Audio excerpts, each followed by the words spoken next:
ನಮಸ್ತೆ, ಇದು ಸುದ್ದಿಯ ಸಿಂಹಾಸನ, ನಮ್ಮ ಹಾಸನ ಟಿವಿ ನ್ಯೂಸ್. ಇವತ್ತು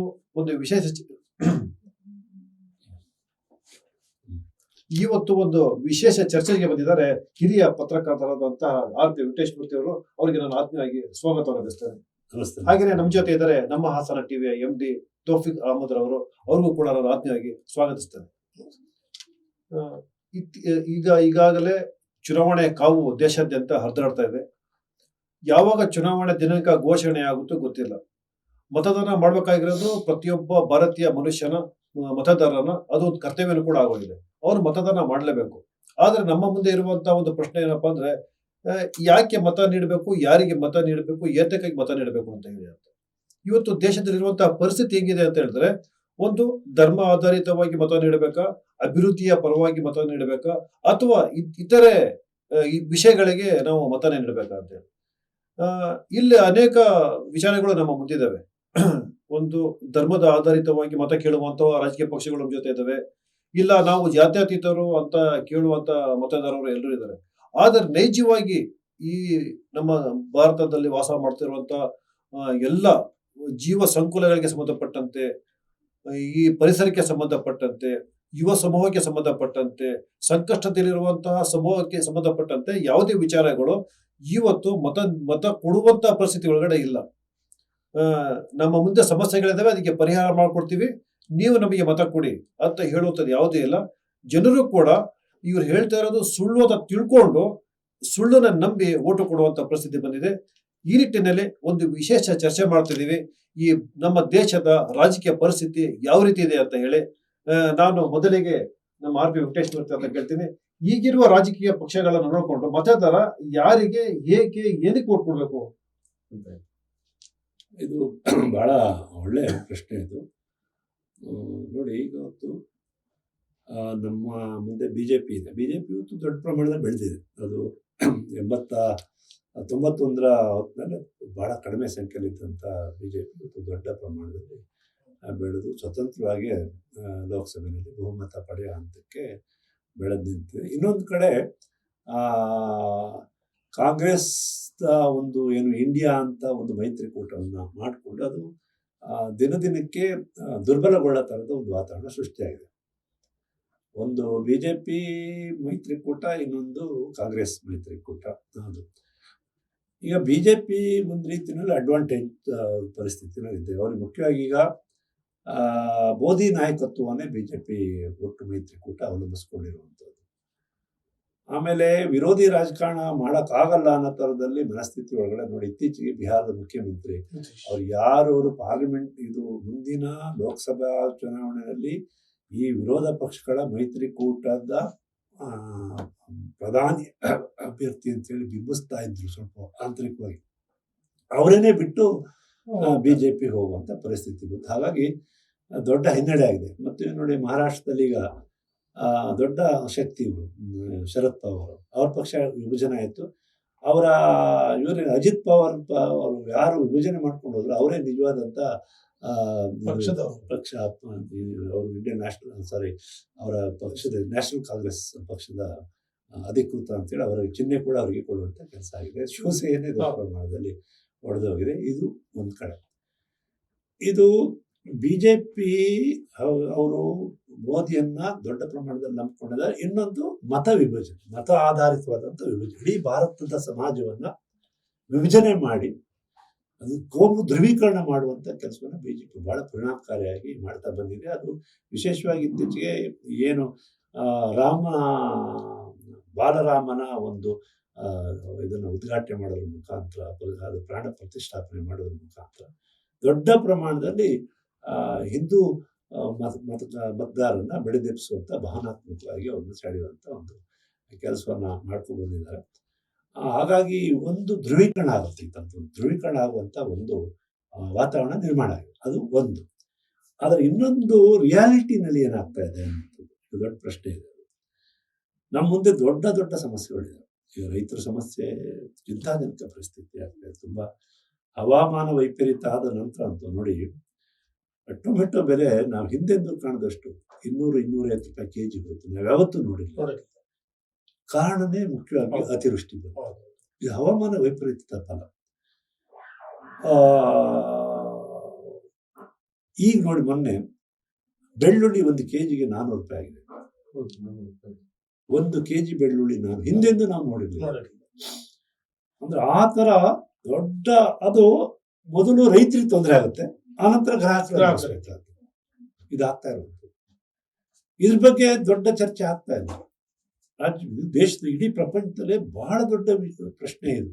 ಹವಾಮಾನ ವೈಪರೀತ್ಯ ಇದೆಯಲ್ಲ, ಈ ಪ್ರಶ್ನೆ ಇದಕ್ಕೆ ನಾವು ಕೂಡ ಹಿಂದೆ 2015 ಒಂದು ಪ್ಯಾರಿಸ್ ಒಪ್ಪಂದ ಅಂತ ಆಯ್ತು. ಪ್ಯಾರಿಸ್ ಒಪ್ಪಂದದಲ್ಲಿ ಭಾರತ 195 ದೇಶಗಳು ಸಹಿ ಮಾಡಿದವು. ಮೊದಲು ಅಮೆರಿಕ ಸಹಿ ಮಾಡಿತ್ತು, ಆಮೇಲೆ ಟ್ರಂಪ್ ಅಧಿಕಾರಕ್ಕೆ ಬಂದ ನಂತರ ನಾವು ಈ ಪ್ಯಾರಿಸ್ ಒಪ್ಪಂದದಿಂದ ಆಚೆ ಹೋಗ್ತೀವಿ ಅಂತ ಹೇಳಿದ್ರು. ಮತ್ತೆ ಡೆಮೊಕ್ರೆಟಿಕ್ ಪಾರ್ಟಿ ಅಧಿಕಾರಕ್ಕೆ ಬಂದ ನಂತರ ಈ ಬಿಡೆನ್ ನೇತೃತ್ವದಲ್ಲಿ ಮತ್ತೆ ನಾವು ಕೂಡ ಈ ಪ್ಯಾರಿಸ್ ಒಪ್ಪಂದಕ್ಕೆ ಭಾಗಿಯಾಗ್ತೀವಿ ಅಂತ ಹೇಳಿದ್ದಾರೆ. ಈ ಪ್ಯಾರಿಸ್ ಒಪ್ಪಂದದಲ್ಲಿ ಮುಖ್ಯವಾದಂಥ ಅಂಶ ಏನು ಅಂತಂದ್ರೆ, ಹವಾಮಾನ ವೈಪರೀತ್ಯಕ್ಕೆ ಮುಖ್ಯವಾದಂಥ ಕಾರಣ ಈ ಜಾಗತಿಕ ತಾಪಮಾನ ಹೆಚ್ಚಳ ಆಗ್ತಾ ಇರುವುದು.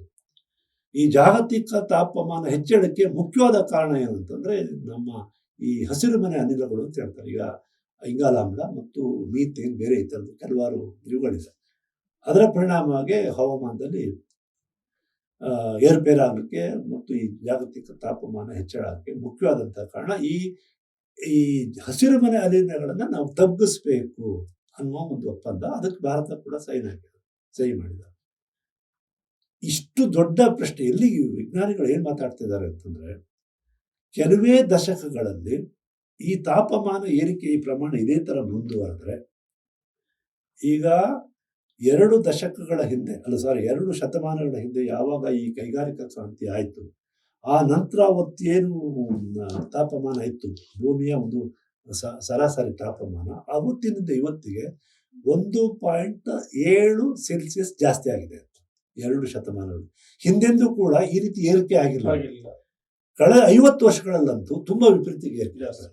ಯಾಕೆಂತಂದ್ರೆ ದೊಡ್ಡ ಪ್ರಮಾಣದಲ್ಲಿ ನಾವು ಪೆಟ್ರೋಲ್ ಅನ್ನು ಓಡಿಸ್ತಾ ಇದ್ವಿ, ದೊಡ್ಡ ಪ್ರಮಾಣದಲ್ಲಿ ಡೀಸೆಲ್ ಅನ್ನು ಓಡಿಸ್ತಾ ಇದ್ವಿ, ದೊಡ್ಡ ಪ್ರಮಾಣದಲ್ಲಿ ಕಲ್ಲಿದ್ದಲನ್ನು ಉಳಿಸ್ತಾ ಇದ್ವಿ. ಇವೆಲ್ಲವೂ ಕೂಡ ಇಂಗಾಲವನ್ನು ಇಂಗಾಲಾಮ್ಲವನ್ನು ಹೊರಸೂಸುವಿಕೆ ಕಾರಣ ಆಗ್ತಾ ಇರುವಂಥದ್ದು. ನಾವು ಯಾವಾಗ ಅಭಿವೃದ್ಧಿ ಅಂತ ಹೇಳ್ತೀವಿ, ಹೆಚ್ಚೆಚ್ಚು ಸಿಮೆಂಟ್ ಬಳಕೆ, ಹೆಚ್ಚೆಚ್ಚು ಕಬ್ಬಿಣದ ಬಳಕೆ, ಹೆಚ್ಚು ಡೀಸೆಲ್, ಪೆಟ್ರೋಲ್ ಎಲ್ಲದರ ಪರಿಣಾಮವಾಗಿ ಇವತ್ತು ತಾಪಮಾನ ನಿರಂತರವಾಗಿ ಏರುವಂಥ ಕೆಲಸ ಆಗ್ತಾ ಇದೆ. ಇದರ ಪರಿಣಾಮವಾಗಿ ಅದು ಏನಾದರೂ 2 ಡಿಗ್ರಿ ಸೆಲ್ಸಿಯಸ್ ಅನ್ನು ದಾಟಿ ಮುಂದಕ್ಕೆ ಹೋದ್ರೆ ಈ ಭೂಮಿ ಮೇಲೆ ಅನೇಕ ಜೀವಿಗಳು ಉಳಿಯೋದಿಲ್ಲ. ನಾವೀಗಾಗಲೇ ಕೃಷಿನಲ್ಲಿ ವಿಪರೀತ ಕೆಮಿಕಲ್ ಅನ್ನು ಬೆಳೆಸೋ ಔಷಧಿ ಹೆಸರಿನಲ್ಲಿ ವಿಷಗಳನ್ನೆಲ್ಲ ಬಳಸಿ ಏಡಿಗಳು, ಕಪ್ಪೆಗಳು, ಮೀನುಗಳು, ಸೂಕ್ಷ್ಮಜೀವಿಗಳು, ಎರೆಹುಳುಗಳು ಯಾವ ಪ್ರಮಾಣದಲ್ಲಿ ಸತ್ತೋಗ್ತಾ ಗೊತ್ತಿಲ್ಲ. ಮೂಲ ಹಳೆ ಇದ್ದಂಥ ಮೀನುಗಳು ಯಾವ ಇಲ್ಲ, ಏನಿದ್ರು ಕೆಲವು ಮೀನುಗಳು ನಮ್ಗೆ ಕಾಣ್ತಾ ಇರೋದು ಸೆಲೆಕ್ಟೆಡ್ ಮೀನುಗಳು. ಈಗ ಗುಬ್ಬಿಗಳು ಸತ್ತೋಗ್ತಾ ಇಲ್ಲ, ಕಾಗೆಗಳು ಕಣ್ಮರೆ ಆಗ್ತಾ ಇದೆ. ನಮಗೆ ಗೊತ್ತಿಲ್ಲ ಎಷ್ಟೆಷ್ಟು ಈ ತರ ಸೂಕ್ಷ್ಮ ಜೀವಿಗಳು ಮಳ್ಳಿ ಮೀನು. ಈಗ ಏಡಿಗಳನ್ನ ತಿಂದು ಗುಳೆನೆರೆಗಳು ಬದುಕ್ತಾ ಇದ್ವು, ಅವು ಏಡಿಗಳೇ ಇವು ಸತ್ತು, ಹಂಗೆ ಕೊಕ್ಕರೆಗಳು ಸತ್ತು ಹೋಗ್ತಾ ಇದ್ವು. ಈ ತರ ತುಂಬಾ ತುಂಬಾ ತುಂಬಾ ನಮ್ಮ ಕಣ್ಣೆದುರುಗಳಲ್ಲಿ ಅನೇಕ ಜೀವಿಗಳು ನಾಶ ಆಗುವಂತ, ಕಣ್ಮರೆ ಆಗುವಂತ ಒಂದು ವಾತಾವರಣ ಸೃಷ್ಟಿ ಆಗ್ತಾ ಇದೆ. ಇದು ಹೀಗೆ ಮುಂದುವರೆದ್ರೆ ತುಂಬಾ ಅಪಾಯಕ್ಕೆ ನಾವು ಸಿಕ್ಕಾಕೊಳ್ತೀವಿ ಅನ್ನುವಂಥದ್ದು ವಿಜ್ಞಾನಿಗಳು ಎಚ್ಚರಿಸ್ತಾ ಇದ್ದಾರೆ. ಇನ್ನು 2-3 ದಶಕಗಳಲ್ಲಿ ಭೂಮಿ ಮೇಲೆ ಯಾರೂ ಕೂಡ ಬದುಕೋದು ಕಷ್ಟ ಅನ್ನುವ ಪರಿಸ್ಥಿತಿ, ಯಾವ ಜೀವಿಗಳು, ಮನುಷ್ಯ ಮಾತ್ರ. ಈ ಬಗ್ಗೆ ದೊಡ್ಡ ಚರ್ಚೆ ಆಗಬೇಕಾಗಿತ್ತು. ಯಾವ ರಾಜಕೀಯ ಪಕ್ಷಗಳು ಕೂಡ ನೋಡಿ ಏನೋ ಗ್ಯಾರಂಟಿ ಬಗ್ಗೆ ಅವ್ರ ರಾಮ ಮಂದಿರದ ಟೀಕೆ ಮಾಡ್ಕೊಂಡು ಹಿಂಗೆ ಕಾಲ ಆಗ್ತಾ ಇದೆ ಹೊರತು ಈ ಗಂಭೀರ ಸಮಸ್ಯೆ ಇದೆ. ನೋಡಿ ಇವತ್ತು ಬೆಂಗಳೂರಲ್ಲಿ ನೀರಿನ ಸಮಸ್ಯೆ ಆಗ್ತಾ ಇದೆ. ವಿಜ್ಞಾನಿಗಳು ಹಲವಾರು ವರ್ಷದಿಂದ ಎಚ್ಚರಿಸ್ತಾ ಇದ್ದಾರೆ. ನಿಮಗೆ ಗೊತ್ತಿದೆಯೋ ಇಲ್ವೋ, ದಕ್ಷಿಣ ಆಫ್ರಿಕಾದಲ್ಲಿ ಕೇಪ್ ಆಫ್ ಗುಡ್ ಹೌಸ್ ಅಂತ ಕೇಪ್ ಟೌನ್ ಅಂತಿದೆ. ಕೇಪ್ ಟೌನ್ ಅಲ್ಲಿ ಈಗ 2 ವರ್ಷದ ಹಿಂದೆ ಸರ್ಕಾರ ಘೋಷಣೆ ಮಾಡಿದೆ, ನಾವು ಇನ್ನು ಈ ನಗರಕ್ಕೆ ನೀರನ್ನ ಸರಬರಾಜು ಮಾಡೋಕ್ಕಾಗಲ್ಲ, ಯಾರು ಕೂಡ ಇಲ್ಲಿ ಮನೆ ಕಟ್ಕೊಂಡ್ರೆ ನಾವು ಭರವಸೆ ಕೊಡೋಕ್ಕಾಗಲ್ಲ. ಬೆಂಗಳೂರಲ್ಲಿ ನನಗೆ ಗೊತ್ತಿರೋ ಹಾಗೆ, ನಾನು ಒಂದು 3 ದಶಕದ ಹಿಂದೆ ಕೇವಲ 14 ಲಕ್ಷ ಪಾಪ್ಯುಲೇಷನ್ ಇತ್ತು, ಜನಸಂಖ್ಯೆ ಇತ್ತು. ಇವತ್ತು 1,30,00,000 ಪಾಪ್ಯುಲೇಷನ್. ಎಷ್ಟು ನೂರಾರು ಅಕ್ರಮವಾದಂತ ಇವುಗಳು ಬಂದಿದೆ. ಏನು ಕೆರೆಕಟ್ಟೆ ಹೋದು, ಆಮೇಲೆ ಇದು ಅಪಾರ್ಟ್ಮೆಂಟ್ಗಳು ಎಲ್ಲ ಆಗಿ ಒಂದು ಪ್ರದೇಶಕ್ಕೆ ಒಂದು ತಾಳಿಕೆ ಅಂತ ಹೇಳ್ಬೋದು. ಆ ತಾಳಿಕೆಯ ಶಕ್ತಿ ಮೀರಿ ಬೆಳೆದಿದೆ. ಅದು ಎಷ್ಟು ಸಹಿಸ್ಕೋತದೆ ಆ ಪ್ರದೇಶ. ಎಲ್ಲಿಂದ ನೀರು ಕೊಡೋಕೆ ನೀವು ಶರಾವತಿಯಿಂದ ತರಬೇಕು ಅಂತ ಮಾತಾಡ್ತಾ ಇದ್ದಾರೆ, ಕಾವೇರಿಯಿಂದ ಆಗಲಿಲ್ಲ, ಇನ್ನೊಂದೇನೋ ಮೇಕೆದಾಟು ಮಾಡಬೇಕು ಅಂತಿದ್ದೀವಿ, ಮೇಕೆದಾಟಿಗೆ ಅಲ್ಲಿ ಅರಣ್ಯ ಹೋಗುತ್ತೆ ಅಂತ ವಿರೋಧ ಮಾಡ್ತಾರೆ, ಶರಾವತಿಯವ್ರು ನಾವು ಬಿಡಲ್ಲ ಅಂತ ಹೇಳ್ತಿದ್ದಾರೆ. ನಾವು ಬೆಂಗಳೂರನ್ನು ಊಹಾತೀತವಾಗಿ ನಾವು ಬೆಳೆಸ್ತಾ ಇದ್ದೀವಿ. ಅದು ಯಾಕೆ ಕಾರಣ ಆಯಿತು ಅಂತಂದರೆ ನಾವು ಬೇರೆ ಬೇರೆ ಜಿಲ್ಲೆಗಳಿಗೆ ಆದ್ಯತೆ ಸಿಗಲಿಲ್ಲ, ಅದು ಗ್ರಾಮಾಂತರ ಪ್ರದೇಶಕ್ಕೆ ಆದ್ಯತೆ ಸಿಕ್ಕ ಎಲ್ಲರೂ ಕೂಡ ಉದ್ಯೋಗದ ಅವಕಾಶ ನೋಡ್ಕೊಂಡು ಬೆಂಗಳೂರಿಗೆ ಹೋಗುವಂಥ ಒಂದು ವಾತಾವರಣ ನಿರ್ಮಾಣ ಆಗೋದ್ರಿಂದ ಆ ಥರ ನಗರಗಳ ಮೇಲೆ ಹೆಚ್ಚೆಚ್ಚು ಒತ್ತಡ ಆಗ್ತದೆ. ಇದಕ್ಕೆ ಯಾವ್ದಾದ್ರು ಒಂದು ಪಕ್ಷ ಗಂಭೀರವಾಗಿ ಇಷ್ಟು ಬಿಗಡಾಯಿಸ್ತಾ ಇದೆ. ಏನಾಗಿದೆ ಅಂತಂದ್ರೆ ರಾಜಕೀಯ ಪಕ್ಷಗಳಲ್ಲಿ ನೋಡಿ, ಅವ್ರಿಗೆ ಯಾರಿಗೂ ಸಮಸ್ಯೆ ಇಲ್ಲ, ಅವ್ರಿಗೆ ಹಣದ ಸಮಸ್ಯೆ ಇಲ್ಲ. ಕೇವಲ ಒಂದು 10-20 ವರ್ಷದಿಂದ ಏನೂ ಇಲ್ದಲ್ಲಿದ್ದಂತ ಇವತ್ತು 400 ಕೋಟಿ ಡಿಕ್ಲೇರ್ ಮಾಡ್ಕೊಳ್ತಾರೆ ಒಬ್ಬ ರಾಜಕಾರಣಿ. ಜನಸಾಮಾನ್ಯರ ಸಮಸ್ಯೆ ಅರ್ಥನೇ ಆಗ್ತಾ ಇಲ್ಲ ಅವ್ರಿಗೆ. ಊಹೆ ಮಾಡಕ್ ಸಾಧ್ಯನಾ? 400 ಕೋಟಿ, 500 ಕೋಟಿ, 1000 ಕೋಟಿ ಡಿಕ್ಲೇರ್ ಮಾಡ್ಕೊಳ್ತಾ ಇದ್ದಾರೆ ರಾಜಕಾರಣಿ. ಆ ಪಕ್ಷ ಈ ಪಕ್ಷ ಅಂತಲ್ಲ. ಒಂದೊಂದು ಟ್ರಾನ್ಸ್ಫರ್ ಕೇಸಲ್ಲಿ 1 ಕೋಟಿ ರೂಪಾಯಿ, ಒಬ್ಬ AC ಟ್ರಾನ್ಸ್ಫರ್ 1 ಕೋಟಿ, ಒಬ್ಬ DFO ಟ್ರಾನ್ಸ್ಫರ್ 50 ಲಕ್ಷ. ಅವನು 50 ಲಕ್ಷ ತಗೊಂಡು 5 ತಿಂಗಳು ಅವ್ನು ಸಸ್ಪೆಂಡ್ ಮಾಡ್ತಾನೆ. ನಮ್ಮ ಜಿಲ್ಲೆಯಲ್ಲಿ ಒಂದು ಹಾಸನ ಜಿಲ್ಲೆಯಲ್ಲಿ ಉದಾಹರಣೆ ಇದೆ. ಒಬ್ಬ DFO ಹತ್ರ ಒಬ್ಬ MLA 50 ಲಕ್ಷ ರೂಪಾಯಿ ಲಂಚ ತಗೊಳ್ತಾನೆ. ಅವನು ಯಾವುದೋ ಒಂದು ಮರದ ಪ್ರಕರಣದಲ್ಲಿ ವಿಚಾರದಲ್ಲಿ ಅವನು ಸಸ್ಪೆಂಡ್ ಮಾಡ್ತಾನೆ. ಆ MLA ಪಿಕ್ಚರಿಗೆ ಬರದೇ ಇಲ್ಲ. ನಮ್ಮ ಇದು ತುಂಬಾ ನೋವಾಗುವಂತ ವಿಚಾರ. ಇಡೀ ವ್ಯವಸ್ಥೆ ಭ್ರಷ್ಟಗೊಂಡಿದೆ. BO ಟ್ರಾನ್ಸ್ಫರ್ ಮಾಡಬೇಕು ಅಂದ್ರೆ 15 ಲಕ್ಷ, ಒಬ್ಬ AW ಟ್ರಾನ್ಸ್ಫರ್ ಆಗಬೇಕು ಅಂದ್ರೆ ಬಿಡಿ, ಹೇಳಕ್ಕೆ ಸಾಧ್ಯ ಇಲ್ಲ. ಆ ಪ್ರಮಾಣದಲ್ಲಿ ಭ್ರಷ್ಟಾಚಾರ ನಡೀತಾ ಇದೆ. ಅವ್ರಿಗೆ ದುಡ್ಡು ಆಗ್ತಾ ಇದೆ, ಹಣ ಚೆಲ್ತಾರೆ, ಅವ್ರ ಜನಸಾಮಾನ್ಯರ ಸಮಸ್ಯೆ ಬೇಕು. ಅದಕ್ಕೆ ಸುಮ್ಮನೆ ಜಗಳ ಅವ್ರ ಮೇಲೆ ಇವ್ರ ಮೇಲೆ ಅವ್ರಲ್ಲೇ ನಡೀತಾ ಇರೋದು. ತುಂಬಾ ಪರಿಸ್ಥಿತಿ ನಮಗೇನಾಗಿದೆ, ಜನಕ್ಕೆ ಪರ್ಯಾಯ ಇಲ್ಲ. ಆಯ್ತು, ಈಗ ಕಾಂಗ್ರೆಸ್ ರಾಷ್ಟ್ರ ಮಟ್ಟದಲ್ಲಿ ಪಾಪ ಏನೋ ಪ್ರಯತ್ನ ಮಾಡ್ತಾ ಪಾದಯಾತ್ರೆ ಮಾಡ್ತಾ ಇದೆ, ಎಲ್ಲ ಸರಿ ಮಾಡ್ತಾ ಇದೆ. ಆಲ್ಟರ್ನೇಟಿವ್ ಏನು? ಒಂದು ನಾಯಕತ್ವದ ಆಲ್ಟರ್ನೇಟಿವ್, ಒಂದು ಎರಡನೇದು ವಿಚಾರದ ಮಟ್ಟದಲ್ಲಿ ಆಲ್ಟರ್ನೇಟಿವ್. ಮೊದಲು ವಿಚಾರ ಕೊಡ್ಬೇಕು. ನಾನು ನಿರುದ್ಯೋಗ ಸಮಸ್ಯೆನ ಹೀಗೆ ಬಗೆಹರಿಸ್ತೀನಿ, ನಾನು ಬೆಲೆ ಏರಿಕೆ ಸಮಸ್ಯೆನ ಹೀಗೆ ಬಗೆಹರಿಸ್ತೀನಿ, ನಾನು ಈ ತರ ಹವಾಮಾನದ ವೈಪರೀತ್ಯವನ್ನು ಎದುರಿಸಲಿಕ್ಕೆ ನನ್ನ ಹತ್ರ ಈ ತರ ಕಾರ್ಯಕ್ರಮ ಇದೆ. ಒಂದೇ ಒಂದು ರಾಜಕೀಯ ಪಕ್ಷ ಜನರ ಮುಂದೆ ಇಡ್ತಾ ಇಲ್ಲ, ಬರೀ ಗ್ಯಾರಂಟಿ ಮೇಲೆ ಮಾತಾಡ್ತಾ ಇದ್ದಾರೆ. ಒಂದು ರಾಜಕೀಯ ಪಕ್ಷ ಬಹಳ ಗಂಭೀರವಾದಂತ ವಿಚಾರ ಮಾರಲ್ಲ. ನೋಡಿ ಎಲ್ಲಿಗೆ ಬಂದಿದೆ ಅಂತಂದ್ರೆ, ಸಾಮಾನ್ಯ ಒಬ್ಬ ವ್ಯಾಪಾರ ಮಾಡಕ್ ಆಗ್ತಾ ಇಲ್ಲ. ಕಾಂಪಿಟೇಷನ್, ವಿಪರೀತ ಕಾಂಪಿಟೇಷನ್ ಆಗಿದೆ. ಆಮೇಲೆ ನೋಡಿ, ಈಗ ಮೆಡಿಕಲ್ ಶಾಪ್ ಅಂತ ನೋಡಿ ಕಾರ್ಪೊರೇಟ್ ಕಂಪ್ನಿಗಳು ಬಂದಿದೆ. ಮೆಡಿಕಲ್ ಶಾಪ್ ಇಟ್ಕೊಂಡು ಹೆಂಗೋ ಜೀವನ ಮಾಡ್ತಿದ್ರು ಅಂತ ಅವರಿಗೆ ದೊಡ್ಡ ಕಾರ್ಪೊರೇಟ್ ದಿನಸಿ ಅಂಗಡಿ, ಅವನಿಗೆ ದೊಡ್ಡ ರಿಲಯನ್ಸ್ನವರು ಬಂದಿದ್ದಾರೆ, ಬಿಗ್ ಬಜಾರ್ಗಳು, ಅವು ಇವು ಮಾಲ್ಗಳಿಗೆ ಜನ ಹೋಗುವಂತ ಪರಿಸ್ಥಿತಿ ನಿರ್ಮಾಣ ಮಾಡಿಟ್ಟು ಆ ವ್ಯಾಪಾರ ಮಾಡೋನೇನ. ತರಕಾರಿ ವ್ಯಾಪಾರಕ್ಕೂ ರಿಲಯನ್ಸ್ನವ್ರು ಬಂತಾರೆ. ಅದಕ್ಕೆ ನಾವು ತಡೆಗಟ್ಟೋದು ಬೇಡವಾ? ಹಿಂಗೆ ಬೇಡೋಣ. ಅವ್ರ ಜೀವನ ತರಕಾರಿ ವ್ಯಾಪಾರಸ್ಥ ಏನಾಗಬೇಕು, ಅವ್ನಿಗೇನಾದ್ರು ಒಂದು ಭದ್ರತೆ ಕೊಡಕ್ಕೆ ಏನಾದ್ರು. ನಮ್ಮ ಹಾಸನ ನಗರದಂತ ಒಂದು ನಗರದಲ್ಲಿ, ಒಂದು KR ಪುರಂ ಅಂತ ಏರಿಯಾದಲ್ಲಿ ಒಂದು 100 ಬಟ್ಟೆ ಅಂಗಡಿ ಇರ್ಬೋದು. ಹೆಂಗ್ ಬದುಕೋದು ಹೇಗೆ? ಎಷ್ಟು ಸ್ಪರ್ಧೆ ಆಗ್ತಾ ಇದೆ. ಈ ಸ್ಪರ್ಧೆಯನ್ನು ತಪ್ಪಿಸೋದಕ್ಕೆ ಏನ್ ಮಾಡ್ಬೇಕು, ಏನ್ ಯೋಚನೆಗಳು ಯಾರ ಹತ್ರ ಇದೆ? ಸುಮ್ಮನೆ ಟೀಕೆ, ಅವನ್ನ ನೀವು ಟೀಕೆ ಮಾಡಿ, ಹಿಂದೂ ಮುಸ್ಲಿಂ ಡಿವಿಷನ್ ಮಾಡಿ, ಜಾತಿಗಳನ್ನ ವಿಭಜನೆ ಮಾಡಿ, ಅವ್ನು ಮೀಸಲಾತಿ ಕೊಟ್ಟಿಲ್ಲ ಅನ್ನೋದೇ ಅದು ದೊಡ್ಡ ಇಶ್ಯೂ ಮಾಡ್ಕೊಂಡು ವಿಭಜನೆ ಮಾಡಿ, ಈಗ ನಾನು ಲಿಂಗಾಯತರಿಗೆ ಮೀಸಲಾತಿ, ಇನ್ನೊಬ್ರಿಗೆ ಮೀಸಲಾತಿ ಅಂತ ಕೇಳ್ತಾ ಇದ್ವಿ. ಆದರೆ ಮೀಸಲಾತಿಯಿಂದ ಸ್ವಲ್ಪ ರಾಜಕೀಯ ಸ್ಥಾನಮಾನ ಸಿಗ್ಬೋದು, ಆದ್ರೆ ನಿರುದ್ಯೋಗ ಸಮಸ್ಯೆ ಇದೆಯಲ್ಲ. 1 ಲಕ್ಷ ಜನ ನಿರುದ್ಯೋಗಿಗಳಿದ್ದಾರೆ. ಉದ್ಯೋಗದ ಅವಕಾಶ ಇರೋದು 1,000 ಜನಕ್ಕೆ. ನೀವು ಏನೇ ಮೀಸಲಾತಿ ಮಾಡಿದ್ರು ಕೂಡ ಆ 1000ದಲ್ಲಿ ಹಂಚಿಕೆ ಮಾಡ್ಬೇಕೇ ಹೊರತು ಇನ್ನು 990 ಜನ ಇದಲ್ಲ, ಅವರಿಗೆ ಏನು ಪರಿಹಾರ? 99,000 ಜನ, 99,000 ಜನ ಬಗ್ಗೆ ಯಾರು ಚರ್ಚೆ ಮಾಡ್ತಿಲ್ಲ. ಹೊರಗುಳಿತಾರ ಅವರು. 1000 ಜನರಲ್ಲೇ ತಹಸೀಲ್ದಾರ್ ಆಗ್ಬೋದು, AC ಆಗ್ಬೋದು, ಇನ್ನೇನೋ ತೋಟಗಾರಿಕೆ ಡೆಪ್ಯೂಟಿ ಡೈರೆಕ್ಟರ್ ಆಗ್ಬೋದು, ಇನ್ನೇನು DSP ಆಗ್ಬೋದು, ಸೆಲೆಕ್ಷನ್ ಆಗ್ಬೋದು, ಹೋದ. ಈ 99,000 ಜನ ಇದಲ್ಲ. ಇವನ್ ಈಗ ಇದು ಹೇಳ್ತಾ ಇದ್ದಾರೆ, ಇಂಜಿನಿಯರಿಂಗ್ ಕೂಡ ಗ್ರಾಜುಯೇಟ್ಸ್ ಈಗ 2 ವರ್ಷದಿಂದ ನಿರುದ್ಯೋಗಿಗಳಾಗಿದ್ದಾರೆ, ಉದ್ಯೋಗ ಸಿಗ್ತಾರೆ. MBA ಮಾಡಿದವರಂತೂ ಬಿಡಿ ಚಿಂತಾಜನಕ ಪರಿಸ್ಥಿತಿ. ಅವ್ರು ಯಾವುದೋ ಒಂದು ಕಂಪ್ನಿಗೆ ಹೋಗಿ ಬ್ಯಾಗ್ ತಕೊಂಡು ಸೇಲ್ಸ್ ಮ್ಯಾನ್ ಆಗಿ ಕೆಲಸ ಮಾಡ್ಬೇಕಂತ ಪರಿಸ್ಥಿತಿ. ಈ ತರ ನಿರುದ್ಯೋಗ ಸಮಸ್ಯೆ ದಿನದಿಂದ ದಿನಕ್ಕೆ ಬಿಗಡಾಯಿಸ್ತಾ ಇದೆ. ಭೂಮಿ ಮೇಲೆ ಒತ್ತಡ ಜಾಸ್ತಿ ಆಗ್ತದೆ. ನೀರಂತೂ ಬೆಂಗಳೂರು ಸುತ್ತಮುತ್ತ ಯಾವ ಪ್ರಮಾಣದಲ್ಲಿ ಕಲುಷಿತ ಆಗಿದೆ ಅಂತ ಅಲ್ಲಿ ಸುತ್ತಮುತ್ತ ಕೆರೆಗಳಲ್ಲಿ ನಾವು ನೋಡ್ತಾ ಇದ್ದೀವಿ. ನಾವು ಎಷ್ಟು ಕಲುಷಿತ ಆಗಿದೆ, ಎಷ್ಟು ಕೆಮಿಕಲ್ ಅದು ಇದು ಸೇರಿ ಸೇರಿ ಸೇರಿ ಊಹಾತೀತವಾಗಿ ನಾವು ಹಾನಿ ಮಾಡ್ತಾ ಇದ್ದೀವಿ. ಇವೆಲ್ಲ ತುಂಬಾ ಗಂಭೀರವಾದಂಥ ವಿಚಾರಗಳು ತುಂಬಾ ಇದಾವೆ. ಈ ಬಗ್ಗೆ ದೊಡ್ಡ ಚರ್ಚೆ ಆಗ್ಬೇಕಾದಂತ ಅವಶ್ಯಕತೆ ಇದೆ. ಈ ಬಗ್ಗೆ ಇವನ್ ದೊಡ್ಡ ಮಾಧ್ಯಮಗಳು ಕೂಡ ಸುಮ್ಮನೆ ಒಂದು ಯಾವುದೋ ಧ್ವಜದ ವಿಚಾರನೆ ಅಲ್ಲ ಮಾರ್ಯಾಗ. ಈಗ ಧ್ವಜ ಆಯ್ತು, ಏನೋ ಒಂದು ಹನುಮ ಧ್ವಜ ಹಾಕ್ಬೇಕು ಅಂತ ಗ್ರಾಮಸ್ಥರು ಮಾಡಿದ್ರು ಅಂತ ಇಟ್ಕೊಳ್ಳಿ. ಅದು ಒಂದು ಗ್ರಾಮದ ಸಮಸ್ಯೆ. ಹೆಚ್ಚಂದ್ರೆ ಒಬ್ಬ ಜಿಲ್ಲಾಧಿಕಾರಿಗಳು, ಅದು ಒಬ್ಬ ಪೊಲೀಸ್ ಅಧಿಕಾರಿ, SP ಮತ್ತು CEO 3 ಜನ ಸೇರ್ಕೊಂಡು ಬಗೆಹರಿಸಬಹುದಾದ ವಿಚಾರ. ಇದು ರಾಜಕೀಯ ಪಕ್ಷಗಳು ಇಶ್ಯೂ ಮಾಡುವಂಥದ್ದು ಏನಿದೆ? ಒಂದು ಹನುಮ ಧ್ವಜ ಹಾಕೋ ವಿಚಾರನ ಕಾನೂನಿನಲ್ಲಿ ಅವಕಾಶ ಇದೆಯೋ ಇಲ್ಲೋ ಯಾರು ಹೇಳ್ತಾರೆ? SP, DC, CM. ಸರ್ ಅಲ್ಲಿ ಮುಗಿದೋಯ್ತು. ಚೀಫ್ ಮಿನಿಸ್ಟರ್ ಹೋಗ್ಬೇಕಾದ್ರೆ ವಿರೋಧ ಪಕ್ಷ ನಾಯಕ ಹೋಗ್ಬೇಕಾದ ಅವಶ್ಯಕತೆ ಇದೆಯಾ? ಅಂದ್ರೆ ನಮ್ಮ ಎಲೆಕ್ಟ್ರಾನಿಕ್ ಮಾಧ್ಯಮಗಳು ಕರ್ನಾಟಕ 2-3 ದಿವಸ ಚರ್ಚೆ ಮಾಡ್ತಾರೆ. ಅದು ಅಷ್ಟು ಚರ್ಚೆ ಮಾಡುವಂತ ವಿಷಯನ ಏನಿದೆ ಅರ್ಥ? ಮಾತೆತ್ತಿರೆ ಅವನು ಟಿಪ್ಪು ಸುಲ್ತಾನ್ ಆಡಳಿತ ಏನೋ ಹೇಳು. ಒಂದು ಒಟ್ಟಾರೆ ಮಾನಸಿಕವಾಗಿ ಜನರನ್ನ ವಿಭಜನೆ ಮಾಡಿ ನಂಜೇಗೌಡ ಮೊನ್ನೆ ಕಳ್ಸಲ ನಂಜೇಗೌಡ ಉರಿಗೌಡ ತಂದು ಹನುಮ ಧ್ವಜ. ಇದು ಒಂದು ಸ್ಟೇಟ್ ಇಶ್ಯೂನ ರಾಜಕೀಯ ಪಕ್ಷಗಳು ಯಾವ ಲೆವೆಲ್ಗೆ ಇದ್ದಾರೆ? ನಿರುದ್ಯೋಗ ಸಮಸ್ಯೆ ಬಗ್ಗೆ ಚರ್ಚೆ ಆಗಲ್ಲ, ಜಾಗತಿಕ ತಾಪಮಾನದ ಬಗ್ಗೆ ಚರ್ಚೆ ಆಗಲ್ಲ, ಹವಾಮಾನ ನೀರಿನ ಬಗ್ಗೆ ಚರ್ಚೆ ಆಗಲ್ಲ. ಏನ್ ಮಾರ್ಗ?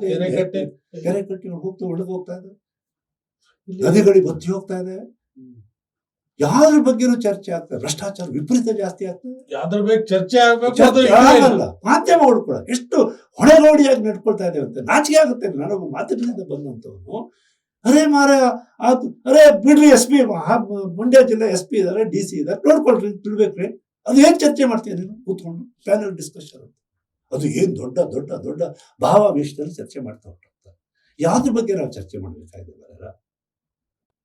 ಚರ್ಚೆ ಆಗ್ಬೇಕಾಗಿರೋದು ದೇಶ ಪ್ರೇಮ. ಒಪ್ಕೊಳ್ಳೋಣ, ಎಲ್ಲ ಪ್ರತಿಯೊಬ್ಬರಿಗೂ ಮನುಷ್ಯನಿಗೂ ದೇಶ ಪ್ರೇಮ ಇದೆ. ದೇಶ ಪ್ರೇಮ ಅಂದ್ರೆ ಏನು? ಬರೀ ಮ್ಯಾಪನ್ನ ಪ್ರೀತಿ ಮಾಡೋದ, ದೇಶದೊಳಗಡೆ ಜನರನ್ನ ಪ್ರೀತಿ ಮಾಡೋದ, ಇಡೀ ಎಲ್ಲೋ ಕಲ್ಲು ಮಣ್ಣು ಎಲ್ಲರೂ ಪ್ರೀತಿ ಮಾಡೋದ, ಅಥವಾ ಪರಿಸರವನ್ನು ಕೂಡ ಪ್ರೀತಿ ಮಾಡೋದ ಅಂತ?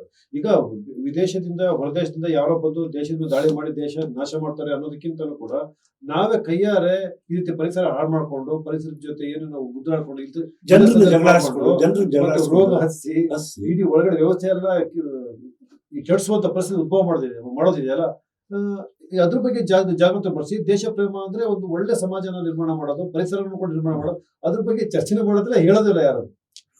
ನನಗೆ ಒಂದೊಂದು ಕಾಲೇಜ್ ಮುಂದೆ ಹೋದಾಗ ಮಕ್ಕಳು ಬರ್ತಾ ಇರೋ ಸಂಖ್ಯೆ ನೋಡ್ಬಿಟ್ರೆ ಗಾಬರಿ ಆಗುತ್ತೆ. ಎಷ್ಟು ದೊಡ್ಡ ಪ್ರಮಾಣದಲ್ಲಿ ಇಲ್ಲಿಂದ ಇವ್ರಿಗೆ ಉದ್ಯೋಗ ಎಲ್ಲಿ ಉದ್ಯೋಗ? ಶಾಲೆಗೆ ಹೋಗ್ತಾ ಇದಾರ, ನಿರುದ್ಯೋಗ ಕಾರ್ಖಾನೆಯಿಂದ ಬರ್ತಾ ಇದಾರೆ ಅನ್ಸ್ಬಿಡುತ್ತೆ. ರಾಮ, ಸಾವಿರ ಮಕ್ಕಳು ಯೂನಿಫಾರ್ಮ್ ಹಾಕೊಂಡು ಆಚೆ ಬರ್ತಿರ್ತಾರೆ. ನೋಡ್ಬಿಟ್ರೆ ಗಾಬರಿ ಆಗ್ತದೆ. ಎಲ್ಲ ಅಕಾಮಿಡೇಟ್ ಮಾಡಿದ್ವಿ. ಎಷ್ಟು ದೊಡ್ಡ ಪ್ರಶ್ನೆ ಇದೆ ನಮ್ಮ ಮುಂದೆ. ಉದ್ಯೋಗ. ಅಯ್ಯೋ ರಾಮ, ಉತ್ತರ ಪ್ರದೇಶದಲ್ಲಿ 20 ಕೋಟಿ ಮೇಲೆ ಜನಸಂಖ್ಯೆ ಆಗಿದೆ. ಬಿಹಾರದಲ್ಲಿ 16 ಕೋಟಿ ಜನಸಂಖ್ಯೆ ದಾಟಿದೆ. ಕರ್ನಾಟಕ 7 ಕೋಟಿ ಹತ್ತತ್ರ ಹೋಗ್ತಾ ಇದೆ. ಎಲ್ಲಿ ಈ ಜನರನ್ನ ನಾವು ಈ ಕಡೆ ವ್ಯವಸಾಯದಲ್ಲಿ ಮಾಡಕ್ಕಾಗಲ್ಲ, ಸಣ್ಣ ಪುಟ್ಟ ಕೈಗಾರಿಕೆ ಯಾರು ಮಾಡಕ್ಕಾಗಲ್ಲ. ಎಲ್ಲಿ ಏನ್ ಭರವಸೆ? ಏನ್ ಭದ್ರತೆ ಇದೆ? ಯಾವ್ದಕ್ ಭದ್ರತೆ ಇದೆ? ನಾವು ಮೇಲ್ಸ್ತರಕ್ಕೆ ಇವೆಲ್ಲ ತಾತ್ಕಾಲಿಕವಾದದ್ದು. ಯಾವುದು ಈ ಗ್ಯಾರಂಟಿ ಯೋಜನೆ ಅನ್ನೋದು ಇದೆಯಲ್ಲ, ಟೆಂಪರರಿ ಅಷ್ಟೇನೆ. ಅವನೇ ಸ್ವಾವಲಂಬಿಯಾಗಿ ಸ್ವತಂತ್ರವಾಗಿ ಪ್ರತಿ ಮನುಷ್ಯ ಏನ್ ಮಾಡ್ತಾನೆ ಬಯಸುವಂಥದ್ದು. ನಾನು ಫ್ರೀಯಾಗಿ ಬಸ್ಸಲ್ಲಿ ತಿರುಗಾಡ್ಬೇಕು ಅಂತ ಏನು ಅವ್ನು ಬಯಸೋದಿಲ್ಲ. ಅವನಿಗೆ ಬೇಕಾದ ಒಂದು ಸ್ವಾವಲಂಬಿಯಾಗಿ ಬದುಕಲಿಕ್ಕೆ ಅದಕ್ಕೆ ಏನು ದಾರಿ ಮಾಡಬೇಕಾಗಿದೆ, ಆ ಬಗ್ಗೆ ಯೋಜನೆಗಳು ಬೇಕಾಗ್ತಾ ಉಂಟು. ನೋಡಿ, ನಾವು ಪಾರ್ಲಿಮೆಂಟ್ ಚುನಾವಣೆ ಬಗ್ಗೆ ಚರ್ಚೆ ಮಾಡ್ತಾ ಇದ್ವಿ. ಅಸೆಂಬ್ಲಿ ಚುನಾವಣೆ ನಡೆದೋಯ್ತು. ಜಿಲ್ಲಾ ಪಂಚಾಯತಿ, ಹಾಸನ ಜಿಲ್ಲಾ ಪಂಚಾಯತ್ ರಾಜ್ಯದ ಜಿಲ್ಲಾ ಪಂಚಾಯತ್ 2021 ಮೇ 21ಕ್ಕೆ ಅವು ಅಂತ್ಯ ಆಗಿದೆ. ಹೌದು, 22 ಆಯ್ತು, 23 ಆಯ್ತು. 3 ವರ್ಷ ಈಗ ಬಂದ್ರೆ 3 ವರ್ಷ ಆಗ್ತಾ ಬರ್ತಾರೆ. ಯಾರು ಚರ್ಚೆ ಮಾಡ್ತಾರೆ? ಯಾವ ಟಿವಿಯಲ್ಲೂ ಚರ್ಚೆ ಮಾಡ್ತಾರೆ? ನಾವು ಒಂದ್ ಕಡೆ ವಿಕೇಂದ್ರೀಕರಣ ಮಾಡ್ತೇವೆ. ನಾವು ಈ ರಾಜೀವ್ ಗಾಂಧಿಯವರ ನಗರಸಭೆ ಮತ್ತೆ ಪುರಸಭೆ ಹಂಗಾಗಿದೆ. ಜಿಲ್ಲಾ ಪಂಚಾಯತ್ ಚುನಾವಣೆ ಮಾಡೋದು ಯಾಕೆ ಅಂತಂದ್ರೆ, ಒಟ್ಟು ಏನು ಅಂತಂದ್ರೆ MLAಗಳು MP ಗಳು ತಮ್ಮ ಹತೋಟಿನಲ್ಲಿ ಜಿಲ್ಲಾ ಪಂಚಾಯತಿನ ಇರಬೇಕು, ನಗರಸಭೆನೂ ಇರಬೇಕು, ಸ್ಥಳೀಯ ಸಂಸ್ಥೆಗಳು ಇರಬೇಕು. ಕೆಲವು ಅಧಿಕಾರ ಹಂಚಿಕೆ ಆಗ್ಬಾರ್ದು, ಕೇಂದ್ರೀಕರಣ ಆಗಿರ್ಬೇಕು. ನೋಡಿ, ನಗರಸಭೆಗೆ ಒಬ್ಬ ಅಧ್ಯಕ್ಷ ಬಿಡಲ್ಲ, ಪ್ರಾಧಿಕಾರಕ್ಕೆ ಒಬ್ಬ ಅಧ್ಯಕ್ಷ ಬರಲ್ಲ. ಯಾರು? ಅವ್ನು ಯಾಳೆ MLA ಕಾಂಪಿಟೇಟರ್ ಆಗ್ತಾನೆ. ಈ ತರ ಕೇಂದ್ರೀಕರಣ ಆಗಿ MLAಗಳು ಮತ್ತು MP ಗಳಿಗೆ ಸಂಪೂರ್ಣ ಹತೋಟಿ ಮಾಡುವಂತ ಒಂದು ವ್ಯವಸ್ಥೆ ನಿರ್ಮಾಣ ಆಗ್ತದೆ. ಒಂದೇ ಒಂದು ಟಿವಿ ಚಾನಲ್, ಒಂದೇ ಒಂದು ಪತ್ರಿಕೆ 3 ವರ್ಷದಿಂದ ಜಿಲ್ಲಾ ಪಂಚಾಯತಿಗೆ ಚುನಾವಣೆ ಯಾಕೆ ನಡೆದಿಲ್ಲ ಅಂತ ಚರ್ಚೆ ಮಾಡಿದ್ರು. ಅವ್ರು ಹೋಗ್ಲಿ, ಚುನಾವಣೆ ನಿಲ್ಬೇಕು ಅಂತ ಅಪೇಕ್ಷೆ ಇಟ್ಕೊಂಡಿದ್ರಲ್ಲ ಜಿಲ್ಲಾ ಪಂಚಾಯತಿ ಮೆಂಬರ್, ಒಂದು ದಿನ ಪತ್ರಿಕಾಗೋಷ್ಠಿ ಕರೆದು ಚುನಾವಣೆ ಯಾಕೆ ನಡೆದಿಲ್ಲ? ಅಸೆಂಬ್ಲಿನ ನೀವು 3 ವರ್ಷ ಹಾಗೆ ಬಿಟ್ಕೊಂಡಿರ್ತೀರಾ? ಇಲ್ಲ. ಪಾರ್ಲಿಮೆಂಟ್ ಅಲ್ಲ 3 ವರ್ಷ ಹಾಗೆ ಬಿಟ್ಕೊಂಡಿರ್ತೀರಾ? 3 ವರ್ಷ ನೀವು ಜಿಲ್ಲಾ ಪಂಚಾಯತಿ ಚುನಾವಣೆ ನಡೀತಿಲ್ಲ ಅಂತಂದ್ರೆ ನಿಮಗೆ ವಿಕೇಂದ್ರೀಕರಣದ ಬಗ್ಗೆ ಯಾವ ಪಕ್ಷಕ್ಕೂ ನಂಬಿಕೆ ಇಲ್ಲ. ಅಧಿಕಾರ ವಿಕೇಂದ್ರೀಕರಣ ಆಗ್ಬಾರ್ದು. ಜಿಲ್ಲಾ ಮಟ್ಟಕ್ಕೆ ಹೋಗಿ ಅರೆ ಮರೆ ನೀರಿನ ಸಮಸ್ಯೆ ಅವನು ಬಗೆಹರಿಸ್ಕೊಡ್ತಾರೆ, ಮನೆ ಸಮಸ್ಯೆ ವಸತಿ ಸಮಸ್ಯೆ ಅವನು ಬರ್ತಾರೆ. ಲೋಕಲ್ ಅವೆಲ್ಲ ವಿಚಾರಗಳು, ಲೋಕಲ್ ಬಾಡಿ ನೋಡ್ಕೋಬೇಕಾದಂತ ವಿಚಾರ. MLA ನೋಡ್ಬೇಕಾದಿಲ್ಲ, MP ನೋಡ್ಬೇಕಾದಿಲ್ಲ, ಒಂದು ಗ್ರಾಮ ಪಂಚಾಯತಿಗೆ ಒಂದು ಗ್ರಾಮದವ್ರು ನೋಡ್ಕೊಳ್ಳುವಂತ ವಿಚಾರ. ತಾಲೂಕ್ ಪಂಚಾಯತಿನ ಒಂದ್ಸಲ ನಿರ್ಮಾಣ ಸಾಯಿಸಿದ್ದಾರೆ. ಅನುದಾನ ಕೂಡ ಚುನಾವಣೆನೆ ಮಾಡ್ತಾ ಇಲ್ಲ.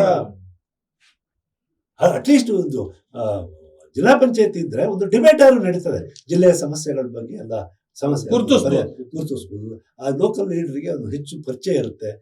ಏನಿಲ್ಲ, ಎಲ್ಲ MP ಗಳ ಹತ್ರ MLAಗಳಿಂದ ಆಚೆಗೆ ಅವರು ಅರ್ಜಿ ಕೊಟ್ಕೊಂಡು ಇರ್ಬೇಕು. MP ಗಳೆಲ್ಲ ನಾನು ನೋಡ್ತೀನಿ, ಹೇಳ್ತಾ ಏನು ಅಂತಂದ್ರೆ ಈ ಡೆಮೋಕ್ರಸಿ ಅನ್ನುವಂಥದ್ದು ಒಂದು ದೊಡ್ಡ ನಾನ್ ಸೆನ್ಸ್ ಆಗಿದೆ. ನೀವು ಹಿಂದೆ ಇದ್ದಂತ ಸ್ವಾವಲಂಬಿ ಗ್ರಾಮಗಳಿದ್ವಲ್ಲ ಅವೆಲ್ಲ ಧ್ವಂಸ ಮಾಡಿದ್ವಿ ನಾವು ಡೆಮೋಕ್ರಸಿ ಹೆಸರೊಳಗೆ. ಗ್ರಾಮಗಳಿಗೆ ಹೆಚ್ಚು ಶಕ್ತಿ ಇತ್ತು, ಅವನು ದುರ್ಬಲ ಮಾಡಿದ್ವಿ ನಾವು. ಡೆಮೋಕ್ರಸಿ ಬಂದ್ಮೇಲೆ ಹೆಚ್ಚೆತ್ತು ಶಕ್ತಿ ಬರಬೇಕಿತ್ತು. ಇಲ್ಲ, ಇಲ್ಲಿ ಕೇವಲ ರಾಕ್ಷಸಿ ಶಕ್ತಿ ಇದ್ದವ್ರು ಮಾತ್ರ ಸರ್ವೇ ಆಗ್ಬೋದು. ರಾಕ್ಷಸಿ ಶಕ್ತಿ ಇರಬೇಕು ಅವನಿಗೆ. ಮಸಲ್ ಪವರ್, ಮ್ಯಾನ್ ಪವರ್, ಜಾತಿ ಬಲ, ಹಣ ಬಲ, 1,100 ಕೋಟಿ 1,000 ಕೋಟಿ ಇದ್ದವ್ರು ಮಾತ್ರ ಸರ್ವೇ ಆಗ್ಬೋದು. ಹಿಂದೆ ಸಾಮಾನ್ಯ ಮನುಷ್ಯ ಒಬ್ಬ ಬೋರ್ ಅನ್ಕೊಂಡು ದುಡ್ಡಿಲ್ಲದ ಗೆಲ್ತಿದ್ರು. ಶಾಂತವೇರಿ ಗೋಪಾಲ್ ದುಡ್ಡಿಲ್ಲ ಗೆಲ್ತು, ಹನುಮೇಗೌಡರು ಬರೀ ಪುರಿ ಹಂಚ್ಕೊಂಡು ಗೆದ್ರು, ಈ ಥರದೆಲ್ಲ ಮಾತಾಡ್ತಿದ್ರು. ಇವತ್ತು ಸಾಧ್ಯವಿಲ್ಲ, ಬರೀ ರಾಕ್ಷಸರು ಮಾತ್ರ ಸರ್ವೇ ಆಗ್ಬೋದು. ಆ ಥರದೊಂದು ಸ್ಥಿತಿ ನಿರ್ಮಾಣ ಮಾಡಿ ಇಟ್ಕೊಂಡಿದ್ದೇವೆ. ಇದ್ರ ಬಗ್ಗೆ ಚರ್ಚೆ ಆಗ್ತಾ ಇದೆ ರಾಜಕೀಯ ಪಕ್ಷಗಳಲ್ಲಿ. ಈ ಚುನಾವಣಾ ವೆಚ್ಚ ಜಾಸ್ತಿ ಆಗ್ತಾ ಇಲ್ಲ, ತಗ್ಸೋದು ಹೇಗೆ? ಎಲ್ಲ ರಾಜಕೀಯ ಪಕ್ಷಗಳ ಕನಿಷ್ಠ ಘೋಷಣೆ ಮಾಡೋಣ, ನೋಡಪ್ಪ ಇದು ಡೆಮೋಕ್ರಸಿ ಅಲ್ಲ, ನೀವು ಹಂಚಬೇಡಿ, ನಾವು ಹಂಚಬಾರ್ದು. ಒಂದು ಪ್ರಮಾಣ ವಚನ ಸ್ವೀಕಾರ ಮಾಡಿ. ಕಾಂಗ್ರೆಸ್ BJP ದಳ ಚುನಾವಣೆ ಗೆಲ್ಲೋದು ಎರಡೇ ಪ್ರಶ್ನೆ.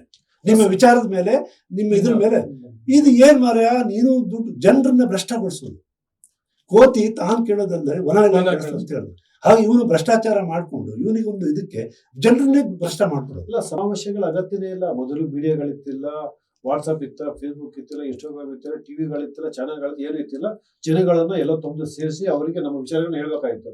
ಇವತ್ತು ಎಲ್ಲ ಕುತ್ಕೊಂಡ್ಬಿಟ್ಟು ಹೇಳಿದ್ರೆ ಮನೆ ಕೂತ್ಕೊಂಡು ಹೇಳ್ತಾರೆ. ಆದ್ರೂ ಆ ಸಮಾವೇಶದ ಹೆಸರಲ್ಲೇ ಜನಗಳನ್ನ ತಾವು ದುಡ್ಡು ಕೊಟ್ಟು ತಗೊಂಡ್ಬಂದು ಪೆಟ್ರೋಲ್ ಹಾಕ್ಸಿ ಇವ್ರ ಪಾಠ ಅವರೇ ಕೇಳಿಸಿ ಕುಡಿಸಿ ತಿನ್ಸಿ ಮನೆ ಕಳ್ಸಿ. ಇದನ್ನು ನಾವು ಡೆಮೋಕ್ರಸಿ ಅಂತ ಹೇಗೆ ಕರೀತಾರೆ? ಎಷ್ಟು ಗಂಭೀರವಾದಂತ ವಿಚಾರ, ಎಷ್ಟು ಅರೆ ಯಾವ ಒಳ್ಳೆ ಪ್ರಾಮಾಣಿಕ ಅಂತ ವ್ಯಕ್ತಿ ಚುನಾವಣೆ ಹತ್ತಿರಕ್ಕೆ ಬರಲಾದಂತ ಸ್ಥಿತಿ ಯೋಚನೆ ಮಾಡಂಗೆ ಇಲ್ಲ. ಇದನ್ನ ನಾವು ಡೆಮೋಕ್ರಸಿ ಮಾತಾಡ್ಕೊಂಡಿದ್ವಿ. ಇದು ದಂಧೆಕೋರರ ಪ್ರಭುತ್ವ. ಇದು ದಂಧೆಕೋರರಿಗಾಗಿ ದಂಧೆಕೋರರಿಗೋಸ್ಕರ, ಪ್ರಜೆಗಳಿಂದ ಪ್ರಜೆಗಳಿಗಾಗಿ ಪ್ರಜೆಗಳಿಗೋಸ್ಕರ ಅಲ್ಲ. ಅದು ದಂಧೆಕೋರರಿಗೋಸ್ಕರ ನಡೀತಾರೆ. ಯಾವ ಪಕ್ಷ ಯಾರು ಪ್ರಾಮಾಣಿಕತೆ ಬಗ್ಗೆ ಮಾತಾಡೋದು, ಯಾವ ಪಕ್ಷ ದೇಶ ಪ್ರೇಮದ ಬಗ್ಗೆ ಮಾತಾಡ್ತಾರಲ್ಲ, ಅಕ್ರಮ ಮಾಡೋನು ಹೆಂಗ್ ದೇಶ ಪ್ರೇಮಿ ಆಗ್ತಾನೆ? ಹೆಂಗೆ ನಮ್ಮ ಖನಿಜವನ್ನು ಲೂಟಿ ಮಾಡೋದು, ಮರಳನ್ನು ಲೂಟಿ ಮಾಡೋದು, ನಮ್ಮ ಜಮೀನನ್ನು ಲೂಟಿ ಮಾಡೋದು, ದುಡ್ಡು ಎಲ್ಲಿಂದ ಬರ್ತಾ ಇದೆ ರಾಜಕೀಯ ಪಕ್ಷದವರಿಗೆ, ನಾಯಕರಿಗೆ? ಅವ್ರೇನಾದ್ರು ತೆಂಗು ಬೆಳೆದು ದುಡ್ಡು ಮಾಡ್ಕೊಂಡು ಬಂದಿದಾರ? ಕಬ್ಬು ಬೆಳೆದು ದುಡ್ಡು ಮಾಡ್ತಾರೆ, ಕಾಫಿ ಬೆಳೆದು ದುಡ್ಡು ರಾಜಕಾರಣ ಮಾಡ್ತಾರೆ. ನಮ್ಮ ಜಮೀನುಗಳು, ನಮ್ಮ ಭೂಮಿಯನ್ನ ವಶಪಡಿಸ್ಕೊಂಡು ದಂಧೆ ಮಾಡಿ ದುಡ್ಡು ಮಾಡ್ತಾರೆ. ನಮ್ಮ ಮರಳನ್ನು ಲೂಟಿ ಮಾಡ್ತಾರೆ, ನಮ್ಮ ಜಲ್ಲಿನ ಲೂಟಿ ಮಾಡ್ತಾರೆ, ನೈಸರ್ಗಿಕ ಸಂಪನ್ಮೂಲಗಳನ್ನು ಲೂಟಿ ಮಾಡ್ಕೊಂಡು ಅವರು ದೊಡ್ಡ ಮನುಷ್ಯರು ಅವರೇ. ಆಮೇಲೆ ದಾನ ಮಾಡ್ದಂತ ಬೇರೆ. ನಾವೇ ಹೇಳೋದು ದಾನ ದೊಡ್ಡ ದಾನ ಮಾಡಿದ ಎಲ್ಲಿಂದ ಬಂತು? ಅವನು ಸ್ವಂತ ಕಷ್ಟಪಟ್ಟು ಸಂಪಾದನೆ ಮಾಡಿ ದಾನ ಮಾಡೋದು ದಾನ ಅಂತ ಕರೆಯೋದು. ಅವನು ರಾಗಿ ಬೆಳೆದು ದುಡ್ಡು ಮಾಡ್ದಪ್ಪ, 1,00,000 ಕೋಟಿ ಸಂಪಾದನೆ ಮಾಡಿದ್ದ, ರಾಗಿ ಬೆಳೆದು ಆಲೂಗಡ್ಡೆ ಬೆಳೆದು ಸಂಪಾದನೆ ಮಾಡಿದ್ದ, ಅವನು ಕೈಗಾರಿಕೆ ಮಾಡಿ ಸಂಪಾದನೆ ಮಾಡಿದ, ದಾನ ಅಂತ ಕರಿಬಹುದು. ನನ್ನ ಜಲ್ಲಿ ಲೂಟಿ ಮಾಡಿದಾನೆ, ನನ್ನ ಗ್ರನೇಟ್ ಲೂಟಿ ಮಾಡಿದಾನೆ, ನನ್ನ ಮರಳು ಲೂಟಿ ಮಾಡಿದಾನೆ, ನನ್ನ ವಶಪಡಿಸ್ಕೊಂಡಿದ್ದಾನೆ, ಭೂಮಿಯೆಲ್ಲ ವಶಪಡಿಸ್ಕೊಂಡಿದ್ದಾನೆ. ಆಮೇಲೆ ಈ ಬೇನಾಮಿ ಹೆಸರಲ್ಲಿ ಕೂಡ ಆಸ್ತಿ ಮಾಡ್ಕೊಂಡಿದ್ದಾನೆ. ಅದರಲ್ಲಿ 2 ಎಕರೆ ಮಾರಾಟ ಮಾಡಿದ್ರು ಸಾಕು, ಒಂದು ಚುನಾವಣೆ ಖರ್ಚಿಗಾಯ್ತು. ಅವನು ಈಗ ದೊಡ್ಡ ದಾನಶ್ವರ. ವಿಚಾರಕ್ಕೆ ತಲುಪಿದ್ದೇವೆ ನಾವು. ದೊಡ್ಡ ಕ್ರಾಂತಿನೇ ಆಗಬೇಕಾದಿದೆ. ನಾವೆಲ್ಲ ಹಿಂದೆ JP ಚಳುವಳಿ ಬಂದಂಥವ್ರು, ನಾವು ರೈತ ಚಳುವಳಿ ಕೆಲಸ ಮಾಡಿದಂಥವ್ರು, ಒಂದು ಹೊಸ ಸಮಾಜ ನಿರ್ಮಾಣ ಆಗುತ್ತೆ ಅಂತ ಆಲೋಚನೆ ಮಾಡ್ಕೊಂಡು ನಮ್ಮೆಲ್ಲ ಚಳುವಳಿಗಳ ಲಾಭವನ್ನು ಇವರೆಲ್ಲ ಪಡ್ಕೊಂಡ್ರು. ನಾವತ್ತು ಕಾಂಗ್ರೆಸ್ ವಿರುದ್ಧ ಕಟ್ಟಿದ್ವಿ, ಅದರ ಲಾಭನ ಇವ್ರು ಮಾಡ್ಕೊಂಡ್ರು ಎಲ್ಲ ಸೇರ್ಕೊಂಡು. ತುಂಬಾ ವಿಷಾದನೀಯ ಪರಿಸ್ಥಿತಿಗೆ ಬಂದು ನಾವು ತಲುಪಿದ್ದೇವೆ. ತುಂಬಾ ಸಂಕಷ್ಟಕ್ಕೆ ಜನ ಸಿಕ್ಕಾಕೊಂಡಿದ್ದಾರೆ. ಇವನ್ ಯಾವ ವಿಚಾರ, ಈಗ ಜನಸಂಖ್ಯೆ ಜಾಸ್ತಿ ಆಗ್ತಾ ಇದೆ, ನಿರುದ್ಯೋಗ ಜಾಸ್ತಿ ಆಗ್ತಾ ಇದೆ, ಅಸಮಾನತೆ, ಆರ್ಥಿಕ ಅಸಮಾನತೆ ಜಾಸ್ತಿ ಆಗ್ತಾ ಇದೆ. ಆಮೇಲೆ ಪ್ರತಿ ಮನುಷ್ಯ ಒತ್ತಡ ಸಿಕ್ಕಾಕೊಂಡಿದ್ದಾರೆ. ಪ್ರತಿ ಮನುಷ್ಯನಿಗೂ ಯಾರು ಮಾತಾಡಿಸಿ ಸಾಲದ್ದು ಸೋಲದ್ದು ತರಲೆ ತಾಪತ್ರೆಗಳು, ಅವನಿಗೆ ಆಸ್ಪತ್ರೆ ಖರ್ಚು, ಅವನ ಇದೇನು ಶಾಲೆಗಳಿಗೆ ಇದಕ್ಕೆ ಡೊನೇಷನ್, ಮತ್ತೊಂದು, ಪ್ರತಿ ಮನುಷ್ಯನ ಹತ್ರನೂ ಕೂಡ ಒಂದೊಂದು ದೊಡ್ಡ ಸಮಸ್ಯೆಗೆ ಸಿಕ್ಕಾಕೊಂಡಿದ್ದಾನೆ. ಅವನು ಸಾಮಾಜಿಕವಾಗಿ ಯೋಚನೆ ಮಾಡಲಾಗದಂತ ಸ್ಥಿತಿ ತಲುಪಿದ್ದಾರೆ. ಅವರೆಲ್ಲ ತುಂಬಾ ಕಷ್ಟ ಪರಿಸ್ಥಿತಿ. ಚುನಾವಣೆ ಅನ್ನೋದೇನಾಗಿದೆ, ಒಂದು ಯಾಂತ್ರಿಕವಾಗಿ ಅವ್ರಿಗೆ ಯಾರೋ ಕೆಲವರು ದಂಧೆಕೋರು ಅಧಿಕಾರಿಗಳು ರಾಜಕಾರಣಿಗಳು ಅಷ್ಟು ಜನಕ್ಕೆ ಅದು ಒಂದು ದೊಡ್ಡ ಯೋಜನೆ. ಇವತ್ತು ಯೋಜನೆಗಳು ಕೂಡ ಬರ್ತಿರೋದೇ ಇವ್ರಿಗೆ ಅನುಕೂಲಕ್ಕಾಗಿ. ಎತ್ತಿನೊಳ ಯೋಜನೆ ಅಂತ ಇಟ್ಕೊಳ್ಳಿ, 9,000 ಕೋಟಿ ಇದ್ದಿದ್ದು 20,000 ಕೋಟಿ 30,000 ಕೋಟಿ ಅವರೇ ಮಾತಾಡ್ತಿದ್ದಾರೆ. 30%, 20-40% ನಾವೆಲ್ಲ ಮಾತಾಡ್ತಿರೋದು, ಅವರೇ ಮಾತಾಡ್ತಿರೋದು. 40% ಬೇಡಪ್ಪ, 30% ಆಗಲಿ, 10,000 ಕೋಟಿ ಅವರೇ ಮಾತಾಡ್ತಿರೋದು. ಹಾಸನದಲ್ಲಿ ನೋಡಿ ಒಂದು ಯೋಜನೆ ಮಾಡಿದ್ರು, ಈ ಇದಕ್ಕೆ ಏನು ವಸತಿ ಬಡಾವಣೆ ಮಾಡಲಿಕ್ಕೆ ಅಂತೇಳಿ ನಮ್ಮ ಇದರ 1,145 ಎಕರೆ ಜಮೀನನ್ನ ತಗೊಂಡು ಈಗ ಒಂದು ಯೋಜನೆ ಮಾಡಿ ನಗರಾಭಿವೃದ್ಧಿ ಪ್ರಾಧಿಕಾರದಿಂದ. ನೀವು ಯಾರೇ ಗುತ್ತಿಗೆದಾರನ ಕೇಳಿ, ಯಾರೇ ಇಂಜಿನಿಯರ್ ಕೇಳಿ, ಒಂದು ಡೆವಲಪ್ಮೆಂಟ್ ಚಾರ್ಜ್ ಎಷ್ಟು ಬರುತ್ತೆ, ಒಂದು ಎಕರೆ ನಿವೇಶನವಾಗಿ ಅಭಿವೃದ್ಧಿ ಪಡಿಸಲಿಕ್ಕೆ ಎಷ್ಟು ಖರ್ಚು ಬರುತ್ತೆ ಅಂತ ಕೇಳಿ ಅವ್ರು ಹೇಳ್ತಾರೆ 25 ಲಕ್ಷ, 30 ಲಕ್ಷ, 40 ಲಕ್ಷ ಹೇಳ್ತಾರೆ ಎಕರೆಗೆ. ಮ್ಯಾಕ್ಸಿಮಮ್ ಒಳ್ಳೆ ಬಡಾವಣೆ ಮಾಡೋದು 50 ಲಕ್ಷದಲ್ಲಿ. ನೀವು ಅಂಡರ್ಗ್ರೌಂಡ್ ಕೇಬಲ್ ಹಾಕ್ಬೋದು, ಕಾಂಕ್ರೀಟ್ ರೋಡ್ ಎಲ್ಲ ಮಾಡಿದ್ರೆ 50 ಲಕ್ಷದಲ್ಲಿ ಒಳ್ಳೆ ಬಡಾವಣೆ ಮಾಡ್ಬೋದು. 50 ಲಕ್ಷ ಅಂತಂದ್ರೆ ನೀವು 1000 ಎಕರೆಗೆ ಎಷ್ಟಾಯ್ತು? 1000 ಚಿಲ್ಲರೆ ಎಕರೆಗೆ 500 ಕೋಟಿ, 500 ಅಥವಾ ಆ ಬೋನಹಳ್ಳಿ ಪ್ರಾಜೆಕ್ಟ್ಗೆ ಎಷ್ಟು ಸರ್ಕಾರದಿಂದ ಒಪ್ಪಿಗೆ ಪಡ್ಕೊಂಡಿರೋದು? 1,170 ಕೋಟಿ, 900 ಚಿಲ್ಲರೆ ಇದಕ್ಕೆ ಪ್ಲಸ್ GST ಸೇರಿದ್ರೆ 1,000, ಅದು ಹೆಚ್ಚು ಕಡಿಮೆ 500 ಕೋಟಿ ಎಸ್ಟಿಮೇಷನ್ ಜಾಸ್ತಿ ಮಾಡಿದ್ರು. ನೀವು ಯಾರನ್ನು ಬೇಕಾದ್ರೆ ಕೇಳಿ, ಅಧಿಕಾರಿಗಳೇ, ಇವರೇ ರಾಜಕಾರಣಿಗಳು ಅಧಿಕಾರಿಗಳು ಸೇರ್ಕೊಂಡು ಅದಕ್ಕೆ ಒಪ್ಪಿಗೆ ಇದೆಲ್ಲರೂ ದುಡ್ಡು ಯಾವುದು? ಡೆವಲಪ್ಮೆಂಟ್ ಅಥಾರಿಟಿಗೆ ದುಡ್ಡು ಯಾವುದು? ಯಾರು ಸೈಟ್ ನಿವೇಶನ ಖರೀದಿ ಮಾಡ್ತಾರೆ, ಯಾವ್ದು ನಾಳೆ ಹರಾಜಲ್ಲಿ ಅವನಿಗೆ ಯಾರಿಗೆ ನಿವೇಶನ ಬರುತ್ತೆ, ಯಾರಿಗೆ ಅಡ್ವಾನ್ಸ್ ಕೊಟ್ಟಿದ್ದಾರೆ, ಕಾಯ್ತಾ ಕೂತಿದ್ದಾರೆ, ಅವನ ದುಡ್ಡಲ್ಲಿ ಡೆವಲಪ್ಮೆಂಟ್ ಅಥಾರಿಟಿ ನಡೀತಾ ಇರುವಂಥದ್ದು. ಸರ್ಕಾರಿ ವ್ಯವಸ್ಥೆ ಕಡಿಮೆ ಖರ್ಚಲ್ಲಿ ಜನರಿಗೆ ನಿವೇಶನ ಒದಗಿಸಬೇಕಾದಂತ ಜಾಗದಲ್ಲಿ ಇವತ್ತು ನೀವು 500 ಕೋಟಿ ಆಗುವಂತ ಪ್ರಾಜೆಕ್ಟ್ ಅನ್ನ 1,000 ಕೋಟಿ ಮಾಡ್ಕೊಂಡಿದ್ದೀರಿ. ಇದು ಎಷ್ಟು ದೊಡ್ಡ ಹಗರಣ! 500 ಕೋಟಿ ಎಲ್ಲಿ ಹೋಗ್ತಾ ಇದೆ? ಕಾಂಟ್ರಾಕ್ಟರ್ಗೆ, ರಾಜಕಾರಣಿಗಳಿಗೆ, ಅಧಿಕಾರಿಗಳಿಗೆ ಹಂಚಿಕೆ ಆಗ್ತಾ ಇದೆ. ಇನ್ನು ಅಲ್ಲಿ ಗುಣಮಟ್ಟ ಹಿಂಗಿರುತ್ತೆ ಸರ್ಕಾರಿ ಕೆಲಸದಲ್ಲಿ ಆ ಗುಣಮಟ್ಟ ಕೆಳಗೆ ಇಲ್ಲ. ಇದು ಯಾವ ರಾಜಕೀಯ ಪಕ್ಷದವರಿಗೆ ಪ್ರಶ್ನೆ ಕೇಳ್ತಿದಾರ? ಕಾಂಗ್ರೆಸ್ ಕೇಳಿ, ಬಿಜೆಪಿ ಯಾರು ಕೇಳಲ್ಲ, ಎಲ್ಲರೂ ಇನ್ವಾಲ್ವ್. ನೋಡಿ, ನಾನು ಇವತ್ತು ಹೇಳ್ತೀನಿ, ಇಡೀ ನಮ್ಮ ಜಿಲ್ಲೆಯ ರಾಜಕಾರಣಿಗಳ ಸವಾಲ್ ಹಾಕ್ತೀನಿ, ಒಂದು ತನಿಖೆ ಮಾಡ್ರಿ. ನಾನು ಹೇಳ್ತಾ ಇರೋ ಸುಳ್ಳತ್ತು. ಎಷ್ಟು ಎಕರೆಗೆ ಯಾರನ್ನ ಬೇಕಾದ್ರೆ ಮಾತಾಡ್ತಾರೆ, ಎಷ್ಟು ಖರ್ಚು ಬರುತ್ತೆ? ನೀವು ಅವ್ರಿಗೆ ಆಯ್ತು ಎಲೆಕ್ಟ್ರಿಕಲ್ ಪ್ರಾಜೆಕ್ಟ್ ಮಾಡ್ತೀವಿ, ಪೌಸ್ ಮಾಡ್ತೀವಿ, ನೀರು ಸಪ್ಲೈ ಮಾಡಕ್ಕೆ ಎಲ್ಲ ಆಯ್ತು, ಎಷ್ಟು 100 ಕೋಟಿ ಜಾಸ್ತಿ ಆಗೋದು, 1,000 ಕೋಟಿ ಮೇಲಾಗುತ್ತೆ. ಇದು ಡಿಬೇಟ್ ಮಾಡಬೇಕಾಗಿರುವಂತ ವಿಚಾರ, ನಮ್ಮ ಮಾಧ್ಯಮಗಳು ಚರ್ಚೆ ಮಾಡಬೇಕಾಗಿರುವಂತ ವಿಚಾರ. ಇದು ಮಾಧ್ಯಮಗಳು ಚರ್ಚೆ ನಡೀತಾ ಇಲ್ಲ. ಅವ್ರು ಕೊಟ್ಟಿದ್ದಾರೆ ಹೇಳಿಕೆ ಕೊಟ್ಟರು. ಪ್ರಜ್ವಲ್ ರೇವಣ್ಣ ಹೇಗೆ ಹೇಳಿ ಹಾಕಿದ್ರು, ರೇವಣ್ಣ ಅವ್ರು ಹಂಗೆ ಹೇಳಿ ಹಾಕಿದ್ರು, ಶಿವಲಿಂಗೇಗೌಡ ಅವ್ರು ಜಗಳ ಮಾಡಿದ್ರೆ ಹಾಕಿದ್ರು, ಬಿ ಶಿವರಾಮ್ ಇವೇ ಪತ್ರಿಕೋದ್ಯಮ ಕೂಡ ಆಗಿರುವಂಥದ್ದು. ಇಷ್ಟು ದೊಡ್ಡ ವಿಚಾರ ರೀ, 500 ಕೋಟಿ ನಮ್ಮ ಮನೆ ಬಾಗಿಲಲ್ಲಿ ನಡೆದಿರುವಂತ ಹಗರಣ ಯಾವ ಮಾಧ್ಯಮದಲ್ಲೂ ಚರ್ಚೆ ಆಗ್ತಾ ಇಲ್ಲ. ಅತ್ಯಂತ ವಿಷಾದದಿಂದ ನಮ್ಮ ಪತ್ರಿಕೋದ್ಯಮ ನಾಚಿಕೆ ಆಗ್ತಾ ಇದೆ ನನಗೆ ಮಾತಾಡ್ಲಿಕ್ಕೆ. ಇನ್ವೆಸ್ಟಿಗೇಷನ್ ಇದಕ್ಕಿಂತ ಇನ್ನೇನ್ ಬೇಕು ನಿಮಗೆ? ಯಾವುದೋ ಒಂದು ಸಣ್ಣ ನರ್ಸ್ ವಿಚಾರಕ್ಕೋ ಯಾವುದೋ ಒಂದು ಇವ್ರ ವಿಚಾರಕ್ಕೆ ಬೇಕಾದ್ರೆ ದೊಡ್ಡ ಚರ್ಚೆ ನಡೆಸ್ಕೊಂಡು ಹೋಗ್ತಾರಲ್ಲ. ಇಂಥದ್ದು ಮೇಜರ್ ಹಗರಣದ ಬಗ್ಗೆ ಯಾಕೆ ಮಾತಾಡ್ತಾ ಇಲ್ಲ? ಇದು ದೊಡ್ಡ ಅತ್ಯಂತ ಹಾಸನ ನಗರದ ಇತಿಹಾಸದಲ್ಲಿ ಅತ್ಯಂತ ದೊಡ್ಡ ಹಗರಣ ಇದು. ಜನರ ದುಡ್ಡಲ್ರಿ. ಹೌದು ಸರ್. ಒಂದೊಂದು ನಿವೇಶನಕ್ಕೆ ಡಬಲ್ ಆಗ್ತದೆ ರೇಟ್ ಬಿಕಾಸ್ ಆಫ್ ದಿಸ್, ಈ ಹಗರಣದ ಕಾರಣಕ್ಕೋಸ್ಕರ. ಹೀಗೆ ಯಾವ ಗಂಭೀರ ವಿಚಾರಗಳು ಕೂಡ ಇವತ್ತು ಚರ್ಚೆ ಆಗ್ತಾ ಇಲ್ಲ. ನಾವು ಎಮೋಷನಲ್ ಆಗಿ ಡಿವೈಡ್ ಮಾಡಿ ಜನರನ್ನ ವಿಭಜನೆ ಮಾಡಿ ಹಿಂದೂ ಮುಸ್ಲಿಂ ದಾಸ ಮುಳ್ಳ ಲಿಂಗಾಯತ ಒಕ್ಕಲಿಗ ಈ ತರ ಆಮೇಲೆ ಮಾದಿಗ ಇವರು ಅಂತೇಳಿ ರೈಟ್ ಟು ಲೆಫ್ಟ್ ಈ ತರ ವಿಭಜನೆ ಮಾಡಿ ಮಾಡಿ ಮಾಡಿ ಮಾಡಿ ಎಲ್ಲ ರಾಜಕಾರಣ ನಡೀತಾ ಇರೋದು ಅತ್ಯಂತ. ಇದಕ್ಕೆ ಮುಸ್ಲಿಮರು ಸಿಕ್ಬಿಟ್ಟಿದ್ದಾರೆ. ಮುಸ್ಲಿಮರು ಯಾವುದೋ ಒಂದಲ್ಲೇನೋ ಆಮೇಲೆ ಇದರಲ್ಲೇನೋ ತಪ್ಪು ಮಾಡ್ದ ಅಂತ ಅದನ್ನ ಇಲ್ಲಿ ಇಟ್ಕೊಂಡು ಒಟ್ಟು ರಾಜಕಾರಣ ಬಿಜೆಪಿ ರಾಜಕಾರಣ ಒಂದು ಮುಸ್ಲಿಮರನ್ನ ಒಂದು ಇವರು ಅಂತ ತೋರಿಸ್ಕೊಂಡು ಭಯೋತ್ಪಾದಕರು ಅಂತ ಬಿಂಬಿಸ್ಕೊಂಡು ಇಡೀ ಅವ್ರನ್ನ ಕ್ರೋಢೀಕರಣ ಮಾಡಿಕೊಂಡು. ನಾನು ಇತ್ತೀಚೆಗೆ RSS ಮುಖಂಡರು ನಮ್ಮ ಮನೆಗೆ ಬಂದಿದ್ರು. ಅವ್ರ ಹತ್ರ ನಾನು ಹೇಳಿದೆ, ನೋಡಿ ನಿಮ್ಮ ಪಕ್ಷದಲ್ಲಿ ಆಯ್ತು ಮೋದಿ ಅವರು ಭಾಳ ಪ್ರಾಮಾಣಿಕ ಅದೆಲ್ಲ ಹೇಳ ಸರಿ ಆಯ್ತಪ್ಪ, ನಮ್ಮ ರಾಜ್ಯದಲ್ಲಿ ಬಿಜೆಪಿ ಆಡಳಿತ ನಡೆಸ್ತಪ್ಪ ಪ್ರಾಮಾಣಿಕ ಅಂತ ಒಬ್ಬ ತೋರಿಸಿ ನೋಡಿ. ಯಾರೋ ಶ್ರೀನಿವಾಸ್ ಪೂಜಾರಿ ಕೆಲವು ಬಿಟ್ಟರೆ ಪ್ರಾಮಾಣಿಕ ಅಂತ ಎದೆ ಚಾಚ್ಕೊಂಡು ಹೇಳ್ರಿ ಇಂಥವ್ರು ನಮ್ಮ ಬಹಳ ಪ್ರಾಮಾಣಿಕವಾದ ಮಂತ್ರಿ. ಒಂದು ಎರಡನೇದು, ನೀವು ಮುಸ್ಲಿಮ್ಸ್ ಅನ್ನ ನೀವು ಒಳಗೊಳ್ದಲೆ ಅಥವಾ ಬೇರೆ ಕ್ರಿಶ್ಚಿಯನ್ ಇರ್ಬೋದು ಎಲ್ಲ ಸಮುದಾಯಗಳನ್ನು ಒಳಗೊಳ್ದಲೆ ನೀವು ರಾಜಕಾರಣ ಮಾಡಿದ್ರೆ ಏನಾಗ್ತಾ ಉಂಟು?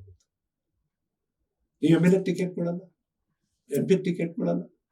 ಯಾವುದೇ ಮನುಷ್ಯನಿಗೆ ಯಾವುದೇ ಸಮುದಾಯಕ್ಕೆ ಅವನಿಗೆ ಪ್ರಾತಿನಿಧ್ಯ ಸಿಕ್ಕೋದೇ ನೀವು ಡೆಮೋಕ್ರಸಿಯಲ್ಲಿ ಪಾರ್ಟಿಸಿಪೇಟ್ ಮಾಡಬೇಕು ಅಂತ ಹೇಳ್ತೀವಿ. ಒಂದು ಕಡೆ ನೀವು ಚುನಾವಣೆ ಪ್ರಕ್ರಿಯೆ ಪಾಲ್ಗೊಳ್ಬೇಕು ಅಂತ ಅವಕಾಶನೇ ಟಿಕೆಟೇ ಕೊಡಲ್ಲ. ನೀವು ಯಾರೋ ಅಬ್ದುಲ್ ಕಲಾಂ ಒಬ್ಬನು ತೋರಿಸ್ಬಿಡ್ತೀರಿ. ನೀವು ನೇರವಾಗಿ ನಾನು ಅವ್ರಿಗೆ ಹೇಳಿದೆ, ಈ ರೀತಿ ಒಂದು ಸಮುದಾಯಕ್ಕೆ ನೀವು ಅವಕಾಶವನ್ನು ನಿರಾಕರಿಸ್ತಾ ಹೋದ್ರೆ ಏನಾಗುತ್ತೆ? ನೀವೇನೆ ಒಂದು ಪ್ರತ್ಯೇಕತಾ ಭಾವನೆಯನ್ನು ಹುಟ್ಟಾಕ್ತಕ್ಕಾಗೋದಿಲ್ವ? ಒಂದು ವಿಭಜನೆಯ ಬೀಜವನ್ನು ಬಿತ್ತಂಗಾಗೋದಿಲ್ವ? ನಾವಲ್ಲ, ನಾವು ಪರಕೀರು ಅಂತ ನೀವು ಅವ್ರನ್ನ ದೂರ ಮಾಡ್ತಾ ಹೊಟ್ಟೋದ್ರೆ ಎಲ್ಲ ನೀವು ಸಬ್ಕೆ ಸಾಥ್ ಸಬ್ಕಾ ವಿಕಾಸ್ ಅಂತ ಹೇಳ್ತೀವಿ ನಾವು. ಎಲ್ಲಿ ಬರೋಂಥದ್ದು? ಅಧಿಕಾರದಲ್ಲಿ ಹಂಚಿಕೆ ಇದ್ದಾಗ ತಾನೇ ನನಗೂ ಒಂದು ಅವಕಾಶ ಕೊಟ್ಟು, ನಾನು ಜಿಲ್ಲಾ ಪಂಚಾಯತಿ ಮೆಂಬರ್ ಹಾಕೋ ಅವಕಾಶ ಕೊಟ್ಟು, ನಾನೊಬ್ಬ MLA ಹಾಕೋ ಅವಕಾಶ ಕೊಟ್ಟು ಅಂದಾಗ ಎಲ್ಲರೂ ಒಳಗೊಳ್ತಾ ಹೊರಟಾಗ್ತಾರೆ.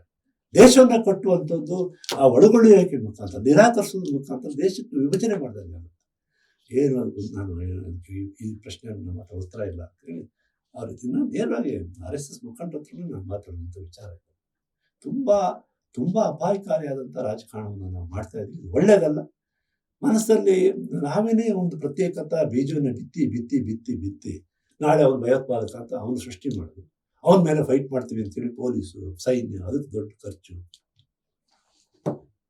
ಇದು ವಿಭಜನೆಯ ರಾಜಕಾರಣವನ್ನು ಮಾಡ್ತಾ ಇರುವಂಥದ್ದು ದೇಶಕ್ಕಂತೂ ಒಳ್ಳೆಯದಲ್ಲ. ಇದು ನಾವು ಜನರನ್ನು ಒಟ್ಟಿಗೆ ತಗೊಂಡು ಹೋಗುವಂಥ ರಾಜಕಾರಣ ಮಾಡಬೇಕಾದ ಅವಶ್ಯಕತೆ. ಒಟ್ಟಿಗೆ ತಗೊಂಡಾಗ ಏನಾಗುತ್ತೆ? ಸಮಸ್ಯೆಗಳ ಬಗ್ಗೆ ಚರ್ಚೆ ಮಾಡಬೇಕಾಗುತ್ತೆ. ಈ ಸಮಸ್ಯೆಗಳ ಮರೆಮಾಚಬೇಕು ಅಂತಂದರೆ ನೀವು ಓಟ್ ತಗೊಳ್ಬೇಕು, ವಿಭಜನೆ ಮಾಡಲೇಬೇಕು.